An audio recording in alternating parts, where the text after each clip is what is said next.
So hello my lovely viewers. তো এখন বাজে ঘড়ির কাঁটায় প্রায় 5টা। তো আমি আজ সকালে স্কিপিং করতে ভুলে গেছিলাম, তাই এই ইভিনিংয়ে করছি। তার আগে যে ব্যায়ামটা করছি, কেউ এটার নাম জেনে থাকলে আমাকে কমেন্ট বক্সে জানিও।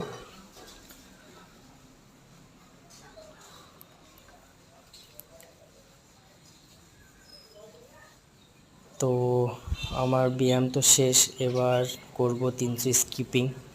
আজ ডে 3, আগের দিন ভুলে গেছিলাম, তাই আজকে করে নিচ্ছি। সকালেও করতে ভুলে গেছি, সকালেই করি যেহেতু স্কিপিংটা।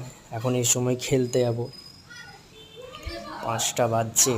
তো স্কিপিং করে খেলতে গেলে বেশ ভালোই পায়ের শট বেড়ে যাবে।